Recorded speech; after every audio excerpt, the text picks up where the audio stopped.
Hello students and welcome back to our YouTube channel Vidyam. मैं हूं Anshita Jindal, a graduate from Shriram college of commerce new Delhi. And आज इस video में हम खत्म करेंगे हमारा इंडियन इको का चैप्टर नंबर 3 जो कि इकोनॉमिक रिफॉर्म्स के बारे में था। तो देखो, मैं ऑलरेडी चैप्टर 3 तुम्हें शुरू करा चुकी हूँ। ठीक है, इसमें ऑलरेडी लिबरलाइज, प्राइवेटाइज, ग्लोबलाइज सब कर चुके हैं। ठीक है, अब आज की वीडियो में ना जो छोटे छोटे कॉन्सेप्ट पीछे बचे हैं, आउटसोर्सिंग, WTO, GST, डिमोनेटाइजेशन, ये छोटे छोटे 4 एक कॉन्सेप्ट्स हैं, इनके बारे में पढ़ेंगे। आज ये चैप्टर हमारा हो जाएगा खत्म। ठीक है, तो जल्दी से वीडियो को करते हैं जी स्टार्ट। पर वीडियो शुरू करने से पहले जल्दी से जाके चैनल को सब्सक्राइब कर दो। डिस्क्रिप्शन में बेटा अकाउंट, सीको, बिजनेस तीनों की प्लेलिस्ट का लिंक है। तीनों की ही जाकर प्लेलिस्ट को सेव कर लो, क्योंकि वहां पे प्लेलिस्ट में आपको सब कुछ डिटेल में मिलने वाला है। ठीक है, प्लेलिस्ट में से हर एक चैप्टर की डिटेल लेक्चर्स आपको मिलेंगे वहां पर। ठीक है, टेलीग्राम चैनल पे हर चीज के नोट्स आपको डेली के डेली मिलते हैं। एंड व्हाट्सएप चैनल जरूर ज्वाइन करना, वहां पर मैं हर रोज आपको MCQs डालती हूँ। अकाउंट्स का भी, इको का भी, बिजनेस का भी, हर रोज 2-2 MCQs आ रहे हैं। ठीक है, एक्सप्लेनेशन भी साथ में MCQs की मिलने वाली है। तो जल्दी से जाके हर जगह पे सब्सक्राइब जरूर कर लेना। अब शुरू करते हैं जल्दी से हमारे लेक्चर को। तो हमने लिबरलाइज, प्राइवेटाइज, ग्लोबलाइज के बारे में सब कुछ ऑलरेडी पढ़ ही लिया था, बट ग्लोबलाइजेशन का एक पेज हमारा पेंडिंग था, जिसके अंदर हमें ये पढ़ना था कि ग्लोबलाइजेशन के अंडर एक्चुअल में क्या क्या चेंजेस करे गए थे। ठीक है, थोड़ा सा मैं आपको रिकैप दे देती हूँ।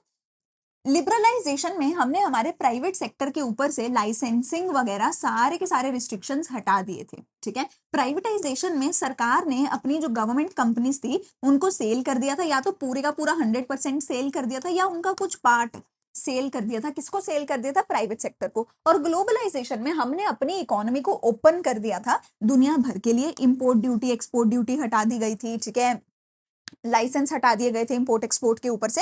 एंड और बहुत सारी चीजें करी गई थी ताकि हम दुनिया भर के साथ ट्रेड कर सके। बेसिक गोल ये था। अब उसमें क्या क्या किया ये पढ़ते हैं। तो सबसे पहली चीज, increase in the foreign direct investment, मतलब जो भी फॉरेन से हमें इन्वेस्टमेंट आएगी, ठीक है, उसका हमने लिमिट बढ़ा दिया 51% तक का of the foreign equity in high tech industries. कहते हैं अगर हाई टेक इंडस्ट्रीज हैं हमारे देश में, तो उसके अंदर अगर तुम्हें फॉरेन से इन्वेस्टमेंट लानी है, फॉरेन से फंडिंग, फॉरेन से पैसा लाना है, तो 51% तक तुम ला सकते हो। मतलब अगर मेरी कंपनी में मुझे लेट्स से 1 करोड़ रुपए लगाना है, तो 1 करोड़ में से 51 लाख तक जो फंडिंग है वो मैं फॉरेन से ला सकती हूँ, अगर मेरा हाई टेक वाली इंडस्ट्री में बिजनेस है। ठीक है, दूसरी चीज, 1 करोड़ तक की इन्वेस्टमेंट हम कर सकते हैं फॉरेन टेक्नोलॉजी में। फॉरेन की अगर टेक्नोलॉजी मुझे लानी है तो 1 करोड़ तक की मैं टेक्नोलॉजी फॉरेन से ला सकती हूँ। डीवैल्यूएशन ऑफ करेंसी बाय 20%, मतलब कि डॉलर के टर्म्स में रुपीस कितने का है। ठीक है, मतलब $1 जो है 60 रुपए का है, $1 जो है 30 रुपए का है, कितने रुपए का है। ठीक है, उस टाइम पे $1 कुछ 20 रुपए के करीब का चल रहा था।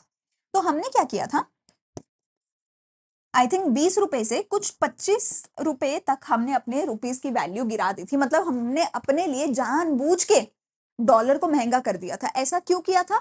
आप वैसे तो आगे पढ़ते हो मैक्रो में, फॉरेन एक्सचेंज वाले चैप्टर में। सिंपल भाषा में बोला जाए तो जब हम ये करते हैं तो हमारे देश के जो है इंपोर्ट्स वो कम हो जाते हैं, और हमारे देश के जो है एक्सपोर्ट्स वो बढ़ जाते हैं। तो इंपोर्ट्स को कम करने के लिए, एक्सपोर्ट्स को बढ़ाने के लिए हमने ये किया था। इस चैप्टर में मैं ज्यादा डिटेल में इसकी डिस्कशन नहीं कर रही हूँ, क्योंकि फॉरेन एक्सचेंज रिजर्व वाला जो चैप्टर होता है मैक्रो इकोनॉमिक्स का, उसमें ये चीज डिटेल में हम पढ़ते हैं। ठीक है, Indian rupees made partially convertible in 1992 and fully convertible in 1993। पहले हम ना अपने इंडियन रुपीज को डॉलर में अगर हमें कन्वर्ट करवाना था, हम नहीं करवा सकते थे, हम करवा ही नहीं सकते थे। ठीक है, बट 1992 में हमने बोला कि ठीक है, तुम रुपीस को डॉलर में कन्वर्ट करवा सकते हो, पर up to a certain limit. और 1993 में हमने बोला कि ये लिमिट भी नहीं है, तुम जितने मर्जी रुपए को जितने मर्जी डॉलर में कन्वर्ट करवा सकते हो। मतलब पहले तो 1 रुपए को भी डॉलर में कन्वर्ट नहीं करा सकते, फिर फॉर एग्जाम्पल हमने लिमिट लगा दी कि 10 लाख रुपए तक ही कन्वर्ट करा सकते हो डॉलर में, और फिर हमने लिमिट भी हटा दी कि भैया चाहे 10 लाख करवाने की 10 करोड़, जितना मर्जी पैसा रुपीज वाला डॉलर में कन्वर्ट कर सकते हो। 5 साल के लिए एक्सपोर्ट इंपोर्ट पॉलिसी हमने लाई थी 92 से 97 की। देखो उस टाइम पे तुम्हें पता होगा चैप्टर 2 से कि हमारे 5 ईयर प्लानिंग का सिस्टम चलता था। तो 92 से 97 वाला जो 5 ईयर प्लान हमारा था, उसका मेजर गोल ही यही था कि वो इंपोर्ट एक्सपोर्ट पे फोकस करे। तो उन्होंने पूरा अपना गोल एक्सपोर्ट इंपोर्ट पे ही किया था इस पॉलिसी में। रिडक्शन इन कस्टम ड्यूटी, 250% की कस्टम ड्यूटी को गिरा के 10% कर दिया गया था। वही कस्टम ड्यूटी जैसे जो आजकल ट्रम्प लगा रहा है, टैरिफ है ना, तो वो टैरिफ का मतलब क्या होता है कि जब एक देश दूसरे देश के साथ इंपोर्ट एक्सपोर्ट करेगा तो कितना उस पर सरकार को टैक्स लगेगा, है ना, सरकार कितना टैक्स वसूलेगी। तो अगर सरकार 250% का टैक्स वसूल रही थी तो इसका मतलब कोई देश बाहर से हमारे देश में इंपोर्ट नहीं करवा सकता था, इतना ज्यादा टैक्स है। पर अब वो टैक्स कम कर दिया तो इंपोर्ट एक्सपोर्ट बढ़ाने के लिए ये करा गया था। ठीक है, तो ये सब कुछ हमने किया था मेजरली अपना ग्लोबलाइजेशन के अंदर, और ये बहुत इंपॉर्टेंट है, इसको अच्छे से याद कर लेना क्योंकि पेपर में पूछा जाएगा। आउटसोर्सिंग की अब बात करते हैं। आउटसोर्सिंग क्या होता है, मेरे साथ साथ डेफिनेशन पढ़ो प्लीज। जब जब मैं पढ़ रही हूँ मेरे साथ साथ डेफिनेशन जरूर पढ़ो, सो दैट तुम्हें यूट्यूब की क्लास का नहीं बल्कि लाइव क्लास का एक्सपीरियंस हो। पढ़ो, hiring business services from external sources mostly from other countries which were previously provided internally. तो आउटसोर्सिंग का क्या मतलब होता है, हमने कुछ ऐसी सर्विसेज दूसरे देशों से ली हैं जो सर्विसेज पहले हम अपने देश से ही और अपनी अपनी कंपनी के अंदर ही जो काम करवाते थे। सिंपल एग्जांपल ले लेते हैं कि अगर एक एचआर का काम होता है, जैसे होता है ना हर कंपनी में एचआर होता है जो रिक्रूटमेंट, ट्रेनिंग और सैलरी देने का काम करता है। अब या तो तुम अपनी कंपनी में एक एचआर रख सकते हो, एचआर डिपार्टमेंट बना सकते हो और उसके जिम्मे ये सारा काम डाल सकते हो। अगर ऐसा करोगे तो उस एचआर मैनेजर की, उस एचआर डिपार्टमेंट के हर एक एम्प्लॉय की जिम्मेदारी तुम्हारी कंपनी की होगी। सही बात हो गई, उनको लाना, उनका डिपार्टमेंट बनाना, सैलरी देनी, सब तुम्हारा काम है। दूसरा तरीका क्या हो सकता है कि कोई एक स्पेशल कंपनी हो सकती है जिस कंपनी का काम है एचआर का मैनेजमेंट करना। तो तुम क्या कर सकते हो, अपने कंपनी के अंदर एचआर डिपार्टमेंट बनाने की जगह तुम इस कंपनी के साथ कंसल्ट करो। तुम इस कंपनी के पास जाओ और तुम इस कंपनी को बोलो भैया ये लो 1 लाख रुपए, हम ना तो एचआर मैनेजर रखेंगे अपनी कंपनी में, हम ना तो एचआर डिपार्टमेंट बनाएंगे अपनी कंपनी में, हम कोई सिरदर्दी नहीं करेंगे, तुम मेरा 1 लाख रुपए पकड़ो और तुम मेरा सारे का सारा एचआर का काम करके दो। सही हो गई बात। या फिर सेल्स का, हम अपनी कंपनी में सेल्स के लोग रखें, इससे अच्छा हम किसी दूसरी जो ऐसी कंपनी जो सेल्स में स्पेशलाइज्ड है हम उसको बोले ले भैया 1 लाख रुपए पकड़, तू सेल्स के लोग लेकर आ, तू ही सेल्स का डिपार्टमेंट बना, तू सब कुछ कर। मैं अपनी कंपनी में ना तो ये डिपार्टमेंट बनाऊं ना तो मैनेजर रखूं, मैं कोई सिरदर्दी नहीं करूंगा, मैं तो बस इस कंपनी के एक मैनेजर से बात करूंगा और मेरा सारा काम हो जाएगा। ऑब्वियसली मैं पैसा दूंगी अच्छा खासा तभी होगा। तो आउटसोर्सिंग का मतलब होता है ऐसे काम जो तुम अपनी कंपनी के मेन काम नहीं है, जैसे कि एचआर वो तुम्हारी कंपनी का सबसे इंपॉर्टेंट काम नहीं है, तुम ऐसे काम रैदर देन अपनी कंपनी के अंदर ही करो, तुम किसी स्पेशलाइज्ड कंपनी को उस चीज का एक कॉन्ट्रैक्ट दे देते हो।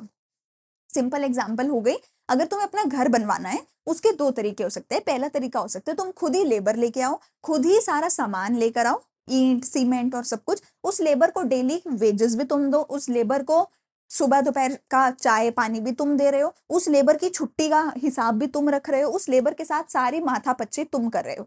एक तरीका ये। दूसरा तरीका है तुम्हें कॉन्ट्रैक्टर पकड़ो, तुमने कॉन्ट्रैक्टर को 1 लाख रुपए दे दिए और कॉन्ट्रैक्टर को बोला बस तुम मुझे मेरा घर बना के दे दे। अब वो कॉन्ट्रैक्टर ही लेबर लाएगा, सामान लाएगा, चाय पानी देगा, माथा पच्ची करेगा, छुट्टी की टेंशन लेगा, वो कॉन्ट्रैक्टर सब कुछ करेगा, तुम बस उस कॉन्ट्रैक्टर से बात करोगे, उसको पैसे दिया है तो वो लायबल होगा तुम्हें आंसर करने के लिए। तो ये उस कॉन्ट्रैक्टर की तरह होता है आउटसोर्सिंग करना। ठीक हो गई बात। तो आउटसोर्सिंग यूजुअली दूसरे देशों में, दूसरी कंट्रीज में करी जाती है क्योंकि आउटसोर्सिंग में तुम्हें लोगों की जरूरत है। ठीक है ना, तुम्हें लोगों की जरूरत है और लोग इंडिया में एम्प्लॉइज बहुत सस्ते रेट पे काम करने को तैयार होते हैं। तो इंडिया में आउटसोर्सिंग करती हैं बाहर के देशों की कंपनीज। ठीक है, अच्छा, it is an outcome of globalisation. तो क्योंकि हम दूसरे देशों में आउटसोर्सिंग करते हैं, मतलब सिंपल भाषा में कि तुमने एक कॉन्ट्रैक्टर मंगवाया पर वो कॉन्ट्रैक्टर किसी दूसरे देश से लेकर आए हो, या उस कॉन्ट्रैक्टर से ऑनलाइन कुछ काम करवा रहे हो, वो कॉन्ट्रैक्टर दूसरे देश का है। ठीक है, तो ये यूजुअली दूसरे देशों के क्यों होते हैं, क्योंकि दूसरे देश में आप सस्ते में करवा सकते हो। अगर मेरी कंपनी अमेरिका में है, मैं अमेरिकन से काम करवाऊं वो बहुत महंगा पड़ेगा, मैं इंडियन से वर्क फ्रॉम होम कराऊं वो बहुत सस्ता पड़ेगा, तो इसीलिए इंडियन से काम करवाया जाता है।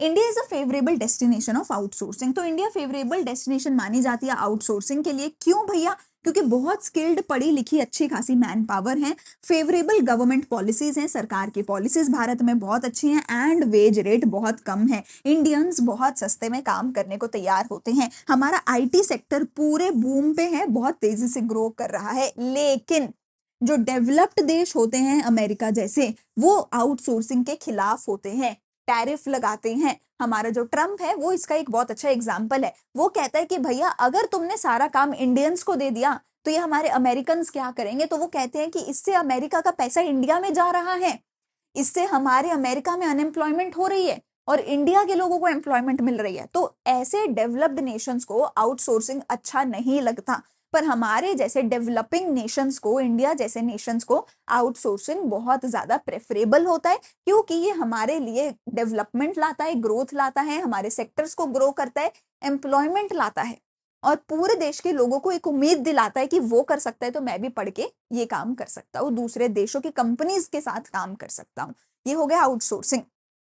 डब्ल्यूटीओ की बात करी जाए तो डब्ल्यूटीओ क्या है बेटा जी, इट इज इस्टैब्लिश, चलो शुरू से मैं सब पढ़ो डेफिनेशन, ठीक है। डब्ल्यूटीओ का पर्पस क्या था, देखो, established a platform in which nations can not place unreasonable restrictions on trade and provide equal opportunities to all the countries in the international market. देखो सबसे पहले बेसिक समझो, कब शुरू हुआ था, कब एस्टैब्लिश हुआ था डब्ल्यूटीओ, 1995 में, as the successor of GATT, General Agreement on Trade and Tariff। GATT क्या था, General Agreement on Trade and Tariff, पहले ये हुआ करता था और इसको चेंज करके हमने WTO बना दिया 1995 में, जिसके अंदर टोटल 164 कंट्रीज मेंबर बनी थी। WTO कहता था कि जैसे आजकल ट्रम्प कर रहा है, अगेन उसी की एग्जांपल आजकल तो सबसे ज्यादा फेमस चल रही है, वो बिना बात के किसी देश पे 100% का टैक्स लगा दिया, किसी पे 150% का, किसी पे 200% का टैक्स लगा दिया। अगर तुम इतना ज्यादा टैक्स लगाओगे तो दुनिया भर के देश आपस में इंपोर्ट एक्सपोर्ट नहीं कर पाएंगे, इन्वेस्टमेंट नहीं कर पाएंगे, ठीक है, कोई भी काम नहीं कर पाएंगे। तो डब्ल्यूटीओ का मेजर पर्पस है कि उसकी जितनी भी मेंबर कंट्रीज हैं उनके ऊपर वो एक रूल्स लगाए बहुत सारे और उन सबको रिस्ट्रिक्ट करे कि तुम अपनी मर्जी से जब दिल करे 200%, 150, 100% का टैक्स नहीं लगा सकते। डब्ल्यूटीओ का मेजर पर्पस है दुनिया भर के ट्रेड को एक्सपैंड करना, कि अगर आज की डेट में 100 करोड़ का ट्रेड हो रहा है, कल को 200 करोड़, 500 करोड़ का ट्रेड होना चाहिए, ज्यादा से ज्यादा ट्रेड होना चाहिए, यही इसका पर्पस है। ट्रेड ज्यादा तभी होगा कि जब जितनी भी रिस्ट्रिक्शंस है, रिस्ट्रिक्शन माने तो जितना भी टैरिफ है, टैक्स है, custom duty, import duty, export duty जो भी है उसको कम किया जाए और दुनिया भर के देशों को इक्वल अपॉर्चुनिटी मिले अपना सामान का ट्रेड करने की। यही मेजर गोल है डब्ल्यूटीओ का, ठीक है। इंडिया एक बहुत इंपॉर्टेंट मेंबर है डब्ल्यूटीओ का। इंडिया हमेशा फ्रंट पोजीशन पे रहा है for framing the fair global rules, regulations, advocating the interest of the developing world. तो इंडिया ने हमेशा एक मेजर रोल डब्ल्यूटीओ में प्ले किया है। फंक्शंस क्या है, देखो फंक्शंस का हमारे पास एक्रोनियम क्या है, फायर। डब्ल्यूटीओ के फंक्शंस क्या है, फायर। तुम यहाँ से इसका स्क्रीनशॉट लेना चाहो तो ले सकते हो। एक एक करके पढ़ते हैं क्या क्या हमारे फंक्शंस है। Facilitate international trade through the removal of tariff as well as non tariff barrier. तो कहते हैं कि जितने भी टैरिफ वाले बैरियर्स हैं, मतलब कि तुम जितने भी टैक्सेस लगाते हो, फिर चाहे वो तुम्हारी इंपोर्ट ड्यूटी है, चाहे तुम्हारी एक्सपोर्ट ड्यूटी है, कस्टम ड्यूटी है, कोई भी दुनिया भर का तुम टैरिफ लगा रहे हो, टैरिफ का माना जाए तो टैक्स जो सरकार लगाती है हर देश की, उसको रिमूव करो। नॉन टैरिफ बैरियर में क्या थे, जैसे हमारे कोटास थे कि 10 किलो से ज्यादा, 50-100 किलो से ज्यादा इंपोर्ट नहीं कर सकते, वो भी हटाओ। तो ये डब्ल्यूटीओ चाहता था। ग्रेटर मार्केट असेस होना चाहिए to all the member countries. तो increasing the greater market access to all the member countries by establishing rule based trading regime. तो रूल बेस्ड रिजीम बनाया, मतलब डब्ल्यूटीओ ने रूल्स बनाए, उन रूल्स को हर एक मेंबर कंट्री को मानना ही पड़ेगा, उन्हीं रूल्स के अकॉर्डिंग हर एक मेंबर कंट्री जो है काम करेगी, ये इसने बोला था। और उन रूल्स के अकॉर्डिंग ज्यादा से ज्यादा ट्रेड करने का कोशिश किया गया था डब्ल्यूटीओ के द्वारा, जो कि एक बहुत अच्छा चीज है। Raising the production capacity, ensuring optimum utilisation of world resources. दुनिया भर में ज्यादा से ज्यादा प्रोडक्शन हो और अच्छे से अच्छे, सबसे बेस्ट तरीके से दुनिया भर के रिसोर्सेज का यूज हो सके, ठीक है। एनवायरनमेंट का प्रोटेक्शन हो। ऑब्वियसली जितना भी काम डब्ल्यूटीओ करता है उसका एक बहुत मेजर कंसर्न रहता है कि हम काम इस तरीके से करें कि एनवायरनमेंट का हम प्रोटेक्शन कर सके। ठीक है। तो ये सारे के सारे गोल्स थे WTO के। Favour of economic policy which is critical appraisal, basic भाषा में बोला जाए तो क्रिटिकल अप्रेजल पढ़ते हैं अब इकोनॉमिक पॉलिसी का, ठीक है। तो फेवर में क्या क्या था, अगेन तुम यहाँ पर देख सकते हो, लार्ज इज द अक्रोनियम, ठीक है। सबसे पहली चीज मेरे पास आती है लो इन्फ्लेशन। अगर तुम्हें स्क्रीनशॉट लेना है तो you can take a screenshot. These are all the points that are in the favour of हमारा economic reforms, liberalize, privatize, globalize. Large इसका एक्रोनियम है, ठीक है। सबसे पहले था इन्फ्लेशन रेट हमारा बहुत ज्यादा कम हुआ था, प्रोडक्शन बढ़ी थी, टैक्स रिफॉर्म्स हमने लेकर आए थे और भी बहुत सारे हम रिफॉर्म्स लाए थे जिससे इन्फ्लेशन कंट्रोल हुई थी। एंड हमारा जो इन्फ्लेशन रेट था, मतलब महंगाई कम हुई थी, 17% से कम हो गया हमारा इन्फ्लेशन रेट, आज 5% पे आ गया है, which is a very good thing, ठीक है। Annual rate of inflation reduced from the peak level. दूसरा पॉइंट आता है फॉरेन एक्सचेंज रिजर्व बढ़े थे। अगर तुम्हें याद हो 91 में हमारे पास सिर्फ 2 हफ्ते के फॉरेन एक्सचेंज रिजर्व्स रह गए थे, तो अब हमने बहुत ज्यादा इंक्रीज किया है अपने फॉरेन एक्सचेंज रिजर्व्स में। हम $6 बिलियन से इंक्रीज करके अपने फॉरेन एक्सचेंज रिजर्व को 590 बिलियन US डॉलर पे लेकर आए हैं आज की डेट में 2023 में। India is one of the largest foreign exchange reserve holders in the world. उस टाइम पे हमारा फॉरेन एक्सचेंज रिजर्व सिर्फ $6 बिलियन का था। तुम देखो $6 बिलियन से ऑलमोस्ट $600 बिलियन पे हम आ गए हैं आज की डेट में, जो बहुत अच्छी बात है। जितना ज्यादा फॉरेन एक्सचेंज रिजर्व होगा उतना ज्यादा किसी भी देश के लिए बेहतर होगा। फॉरेन इन्वेस्टमेंट भी बढ़ी, फॉरेन इंस्टीट्यूशनल इन्वेस्टमेंट भी बढ़ी, मतलब FDI, foreign direct investment, foreign institutional investment, दोनों ही तरीके की जो इन्वेस्टमेंट्स थी वो हमारे देश में बढ़ने लग गई थी। पहले $100 मिलियन की आती थी इन्वेस्टमेंट, अब 17-18 में हमारी $30 बिलियन की फॉरेन इन्वेस्टमेंट हमारे देश में आ रही है, which is again very very good thing, ठीक है। तो FDI एंड FII जो थे मेरे वो इंक्रीज हो गए थे। एक्सपोर्ट्स मेरे बड़े थे, ऑटो पार्ट्स के, IT सॉफ्टवेयर के, इंजीनियरिंग गुड्स के, फार्मास्यूटिकल्स के, हमारे जो एक्सपोर्ट्स थे वो बहुत ज्यादा इंक्रीज हुए थे as compare to the before rate, ठीक है। इकोनॉमिक ग्रोथ हमारी हुई थी, ठीक है। हमारी जो इकोनॉमिक ग्रोथ थी वो 5.6% से इंक्रीज होके 7.2% पे आ गई है। मतलब हर साल मेरी जो इकोनॉमी है, मेरी जो GDP है, वो पहले 5% से बढ़ती थी और अब 7% से बढ़ती है। पर इसमें भी ये चीज ध्यान रखना है, as you can see from the graph, कि एग्रीकल्चर सेक्टर डिक्लाइन हुआ है, ठीक है। इंडस्ट्रियल सेक्टर भी देखो 9.4 से नीचे आया है, सर्विस सेक्टर ऊपर गया है, 10.3 पे गया है। तो तुम देख सकते हो सर्विस सेक्टर तो ग्रो हुआ है पर बाकी के दोनों सेक्टर में डिक्लाइन देखने को मिला है। एंड आज की डेट में भी हमारा सर्विस सेक्टर ही सबसे ज्यादा डोमिनेटिंग है, ठीक है। तो ये तो हमारे पॉजिटिव इंपैक्ट्स थे। नेगेटिव की बात करते हैं, क्योंकि क्रिटिकल अप्रेजल पढ़ रहे हैं तो पॉजिटिव नेगेटिव दोनों पढ़ना जरूरी है। तो क्रिटिसिज्म में आप देख लो डिटेल क्रिटिसिज्म की, ठीक है।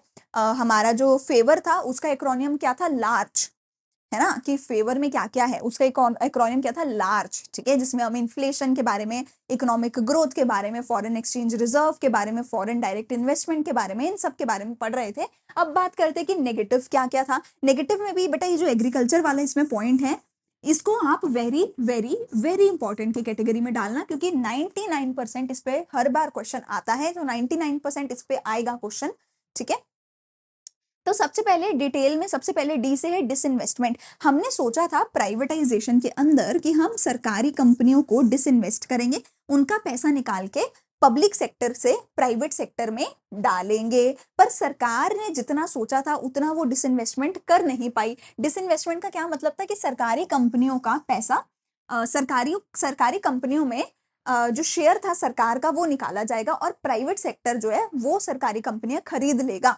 पर फेलियर हुआ, क्यों? क्योंकि हमने 56,000 करोड़ का टारगेट था डिसइन्वेस्टमेंट का, पर सिर्फ 34,000 करोड़ ही हमारा जो है पूरा हो पाया था। जो एसेट्स थे सरकारी कंपनियों के वो बहुत ज्यादा अंडर वैल्यू करके खरीदे गए थे प्राइवेट सेक्टर के द्वारा, विच इज वाई जो पब्लिक सेक्टर था, सरकारी सेक्टर था, उसको बहुत बड़े ह्यूज लॉसेस इनकर करने पड़े थे, ठीक है। Faulty allocation. Proceed from disinvestment were used to compensate shortage of revenue rather than for the development of PSU. तो देखो सरकार ने ना अपनी सरकारी जो कंपनीज थी उनको सेल ऑफ किया था। टेक्निकली सरकार ने अपने जो एसेट्स थे उनको रिड्यूस किया था, ठीक है। अब होना क्या चाहिए था कि एक एसेट को रिड्यूस करके किसी दूसरे एसेट में इन्वेस्ट करना चाहिए था, ताकि कोई दूसरा एसेट सरकार बना सके और कहीं ना कहीं से सरकार फिर से अपना इनकम बढ़ा सके। पर सरकार ने ऐसा किया ही नहीं। सरकार ने ये जो एसेट गिरा के जो पैसा आया था उससे अपने डे टू डे एक्सपेंसेस कर लिए। सरकार ने दोबारा किसी एसेट में इन्वेस्ट ही नहीं किया, विच इज वाई सरकार की इन्वेस्टमेंट्स कम हो गई थी, सरकार की इनकम कम हो गई थी। लॉस तो हुआ ही था क्योंकि बहुत सस्ते में बेची थी सरकार ने, अपनी कंपनियां अंडर वैल्यू करके बेची थी। ठीक है। अच्छा, एम्प्लॉयमेंट उतनी जनरेट नहीं हो पाई थी जितना हमने सोचा था, इसीलिए इसको जॉबलेस ग्रोथ बोला गया। तो हो क्या रहा था, एम्प्लॉयमेंट आती है एग्रीकल्चर में और एग्रीकल्चर सेक्टर डिक्लाइन हुआ था, इंडस्ट्रियल सेक्टर डिक्लाइन हुआ था, सर्विस सेक्टर बढ़ा था। और सर्विस सेक्टर बढ़ा था तो साथ में आईटी सेक्टर बढ़ा था, साथ में हमारा एआई और कंप्यूटर और ये सब कुछ बढ़ा था। तो तुम्हें पता ही है एआई कंप्यूटर कितने सारे ह्यूमन बीइंग्स को रिप्लेस करता है। तो इन सेक्टर में, सर्विस सेक्टर में एआई कंप्यूटर इन चीजों ने काम किया। ह्यूमंस को जॉब नहीं मिली। ह्यूमंस को जॉब मिलनी थी इन सेक्टर्स में, ये सेक्टर्स तो डिक्लाइन हो गए। तो टेक्निकली जीडीपी तो बढ़ा, ग्रोथ रेट तो 5% से 7% हुआ, पर एम्प्लॉयमेंट नहीं मिला लोगों को, एम्प्लॉयमेंट नहीं मिला क्योंकि ये जो ग्रोथ हो रही थी इस ग्रोथ में ज्यादा जॉब्स की जरूरत ही नहीं थी, इसीलिए इसको जॉबलेस ग्रोथ बोला गया। हम सफिशिएंट एम्प्लॉयमेंट जनरेट नहीं कर सके, इवन दो जीडीपी बढ़ती रही, ग्रोथ रेट बढ़ता रहा, पर एम्प्लॉयमेंट नहीं बढ़ी। टैक्स रिफॉर्म्स हमने अच्छे से नहीं करे थे।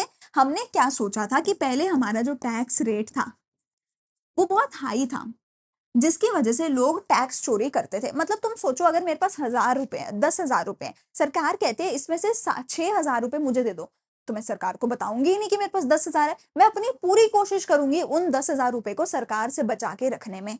सही हो गई बात। पर अगर सरकार बोले कि 10,000 रुपए ना, मुझे सिर्फ 1,000 रुपए दे दो, फिर मैं सोचूंगी ठीक है यार, 1,000 रुपए ही तो देना है, मैं क्यों अपनी जान पे खेल के 1,000 रुपए बचाऊंगी। तो कोई बात नहीं, दे देते हैं, है ना। तो सरकार सोचती है कि जब मैं अपने इस हाई टैक्स रेट को कम कर दूंगी तो जो टैक्स की चोरी है वो भी कम हो जाएगी। जब टैक्स की चोरी कम हो जाएगी तो जो मैं पहले बिल्कुल भी नहीं दे रही थी, सरकार को एक पैसा भी नहीं दे रही थी, पहले तो मैं टैक्स चोरी कर रही थी, सरकार कहती 6,000 रुपए दो तो मैं टैक्स चोरी करती थी और एक पैसा भी नहीं देती थी।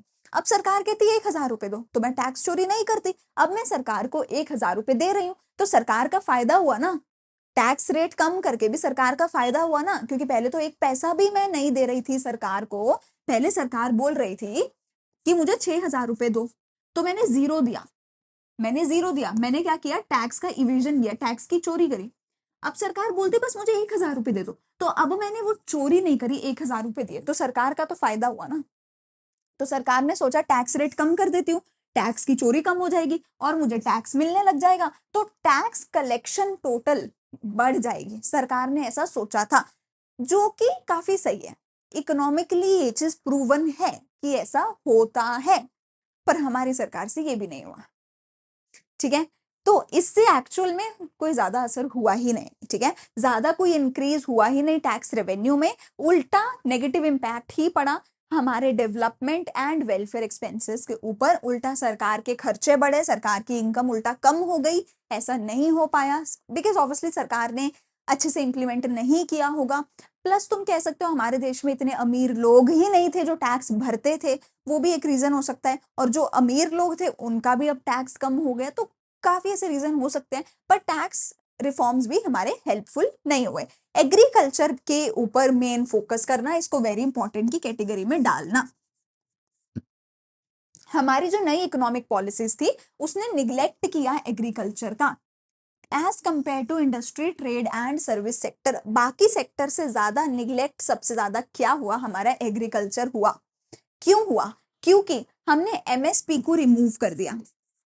एमएसपी को हटा दिया तो हमारे जो बेचारे पुअर फार्मर्स थे वो और ज्यादा पुअर हो गए, उनको किसी ने हेल्प नहीं करी। इंपोर्ट ड्यूटीज को कम कर दिया, इंपोर्ट ड्यूटीज को कम कर दिया तो बाहर से सस्ता मटेरियल आके बिकने लग गया, फार्मर्स का सामान बिकना बंद हो गया। हमने दोबारा से कैश क्रॉप्स के टुवर्ड्स हम शिफ्ट हो गए, तो वो जो बेचारे फार्मर जो रोटी वगैरह बनाते थे, वीट एंड वो सब बनाते थे, उनका लॉस होने लग गया। फिर से हम अपनी जो है कैश क्रॉप्स पे शिफ्ट हो गए और जो वीट राइस जैसे बेसिक क्रॉप्स थी उनको फिर से हमने पीछे छोड़ दिया। सरकार ने इन्वेस्टमेंट कम कर दी और सिर्फ एक सरकार ही थी जो गरीबों के बारे में सोच रही थी। अब सरकार ने इन्वेस्टमेंट बंद कर दी तो गरीबों के बारे में अब कोई सोचता ही नहीं है, क्योंकि प्राइवेट सेक्टर तो अपने प्रॉफिट के बारे में सोचता है। तो बेचारे गरीबों का यहाँ भी नुकसान हो गया। फर्टिलाइजर की सब्सिडी सरकार ने बंद कर दी। ऑब्वियसली जब सरकार ने पब्लिक सेक्टर की इन्वेस्टमेंट बंद कर दी तो फर्टिलाइजर की सब्सिडी भी बंद कर दी, विच इज वाई जो गरीब फार्मर था वो और ज्यादा गरीब हो गया। तो इन सभी रीजंस की वजह से हमारा जो था एग्रीकल्चर उसमें बहुत ज्यादा डाउनफॉल आया था। बेचारे जो गरीब फार्मर्स थे उन्होंने बहुत ज्यादा सफर किया था। तो पब्लिक सेक्टर ने अपनी जो है इन्वेस्टमेंट एग्रीकल्चर सेक्टर में, इंफ्रास्ट्रक्चर में, ठीक है, सरकार जो भी इन्वेस्टमेंट करती थी इरिगेशन में, बिजली में, रोड में, ठीक है, रिसर्च में, एक्सटेंशन में, इन सब चीजों में, जो कि जिसने एक बहुत क्रूशियल रोल प्ले किया था ग्रीन रेवोल्यूशन में, सरकार ने ये सारी इन्वेस्टमेंट अब बंद कर दी थी। सरकार ने ये सारी इन्वेस्टमेंट अब बंद कर दी थी। फर्टिलाइजर की सब्सिडी बंद कर दी थी। इंपोर्ट ड्यूटीज अब सरकार ने कम कर दी थी, ठीक है।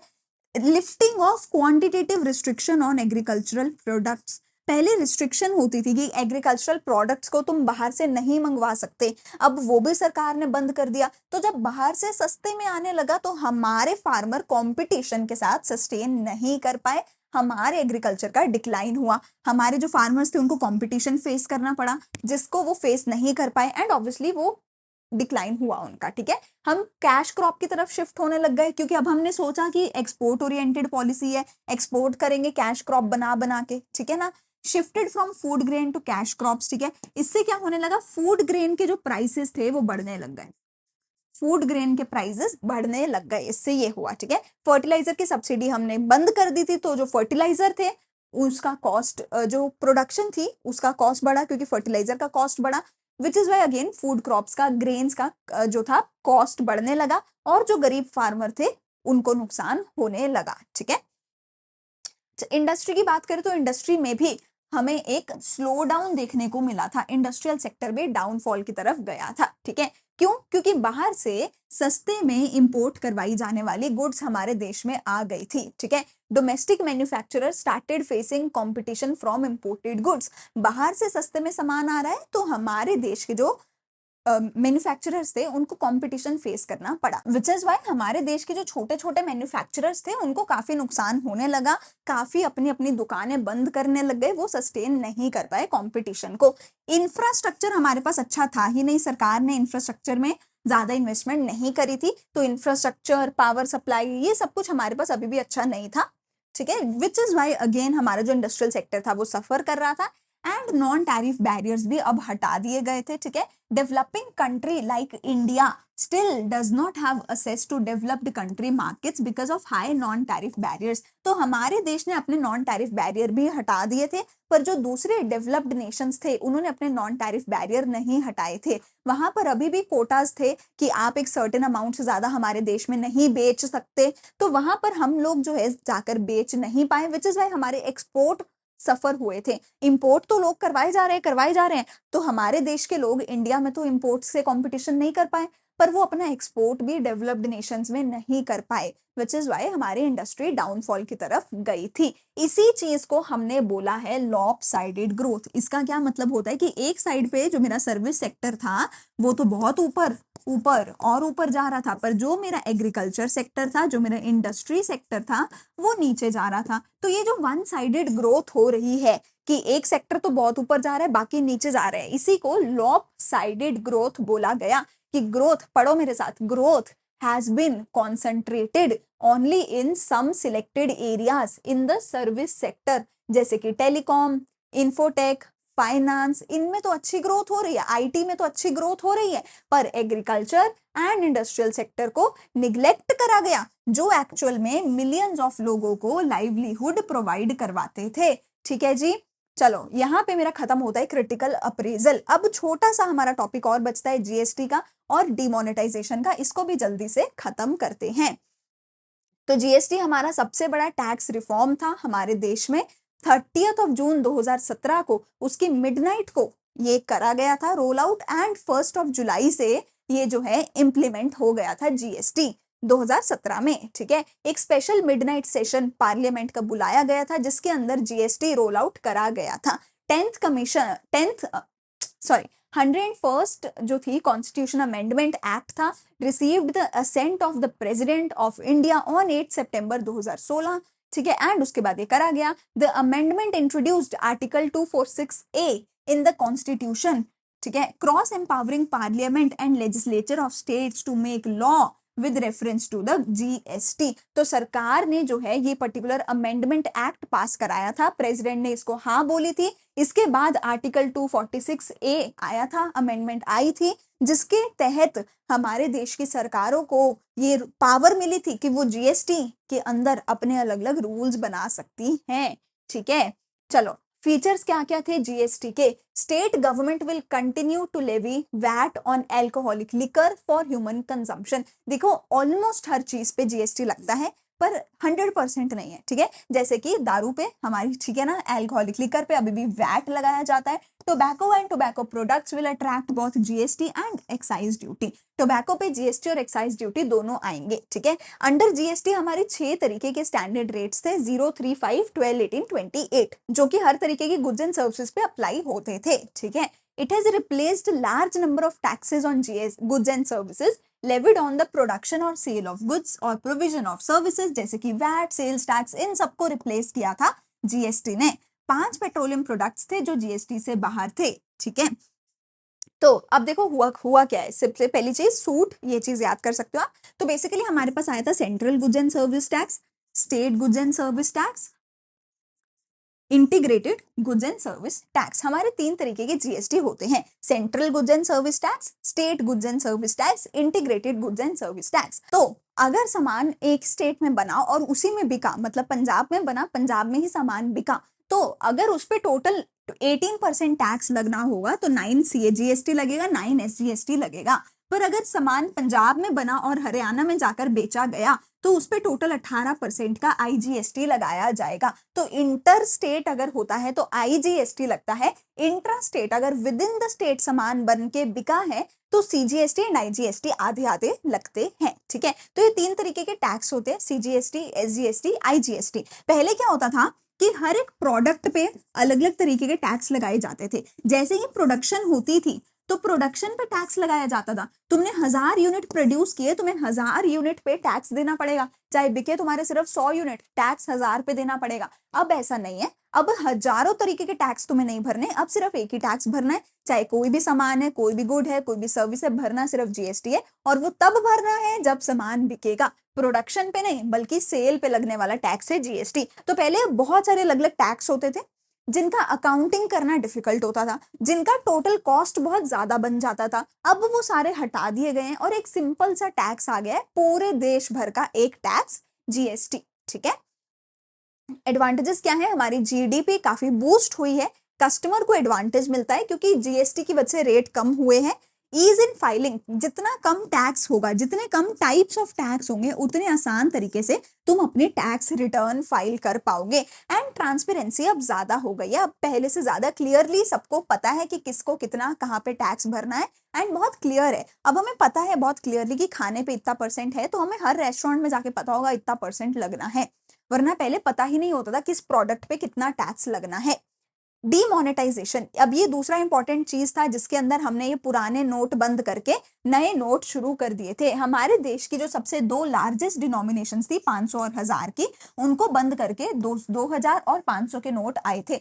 अब तो पिंक पत्तियां भी बंद हो गई हैं। 8 नवंबर 2016 को ये करा गया था, एंड पूरे देश का 86% मनी था जो सर्कुलेशन में था 500 और 1000 का, जो अब बंद हो चुका था। They ceased to be legal tender, मतलब कि आज रात से ये वाले जो नोट होंगे इनको कोई लीगल टेंडर नहीं मानेगा। आज से इस गांधी जी की फोटो वाले नोट को तुम 1000 रुपए नहीं मानोगे, इसको एक पेज का एक टुकड़ा मानोगे, एक पेपर का टुकड़ा मानोगे, ठीक है। एम क्या था? पेपरलेस हमें इकोनॉमी बनानी थी, जो कि बन भी गई है। इसके बाद एक बहुत बड़ा बूम आया था यूपीआई और इन सब चीजों में, ठीक है ना। Adding savings into the formal financial system. पहले जो हमारी सेविंग्स होती थी सारी कैश के फॉर्म में होती थी, आज जितनी भी सेविंग्स है सारी हमारे अकाउंट में पड़ी है ना, जितना भी पैसा है सारा अकाउंट में पड़ा है। तो सारा पैसा आज की डेट में हमारा बैंक में है, घर पे कैश नहीं है। टैक्स चोरी इससे हट गई थी क्योंकि सबको अपना पैसा बैंक में जमा कराना पड़ा, है ना, नोट को चेंज करवाने के लिए। तो जब पैसा बैंक में जमा कराया, सरकार को पता चल गया इसके पास इतना पैसा है तो इससे इतना टैक्स वसूला जाएगा। टैक्स एडमिनिस्ट्रेशन मेजर, टैक्स को इकट्ठा करना, कलेक्ट करना भी आसान हो गया था। करप्शन की प्रॉब्लम भी यहाँ से सॉल्व होती हमें दिखी थी, करप्शन की प्रॉब्लम भी सॉल्व हुई थी क्योंकि जितना ज्यादा कैश में ट्रांजैक्शन होगा उतना ज्यादा टैक्स चोरी होगा, उतना ज्यादा करप्शन होगा, और जितना ज्यादा ऑनलाइन ट्रांजैक्शन होगा उतना कम टैक्स चोरी होगा, उतना ही कम करप्शन होगा। ठीक है, तो ये सारी चीजें आप देख सकते हो कि कैशलेस इकोनॉमी बनाई गई, ब्लैक मनी जो है खत्म करी गई थी। ठीक है, जितनी भी तुम्हारी सेविंग्स थी वो तुमने बैंक में ला करके जमा करवाई थी, even if lower interest rate था, पर अब तुम कैश की फॉर्म में नहीं रखते हो, अब तुम सारा पैसा बैंक की फॉर्म में रखते हो। इवन 10-10 रुपए का भी आज की डेट में हम यूपीआई करने लग गए हैं। टैक्स चोरी कम हो गई थी। ठीक है, टैक्स एडमिनिस्ट्रेटिव मेजर बना था एंड करप्शन की प्रॉब्लम भी सॉल्व हो गई थी हमारी यहाँ पे। ठीक है, so this was our demonetisation. इसका अगर आप देखो तो यहाँ पे एक्रोनियम भी आप देख सकते हो। ठीक है, चलो यहाँ पर ये मेरा पूरे का पूरा चैप्टर होता है खत्म, चैप्टर नंबर 3। इसके बाद अगला चैप्टर हम करेंगे ह्यूमन कैपिटल फॉर्मेशन। पर अगर हमारा लेक्चर अच्छे लगे तो प्लीज लाइक शेयर सब्सक्राइब जरूर करना, डाउट जरूर पूछो कमेंट सेक्शन में, I will answer all the doubts. कुछ अच्छा लगे तो मुझे जरूर बताना कमेंट सेक्शन में। टेलीग्राम पे नोट्स एंड व्हाट्सएप चैनल पे एमसीक्यू जरूर सॉल्व करना। हम मिलते हैं अगली वीडियो में अगले चैप्टर के साथ।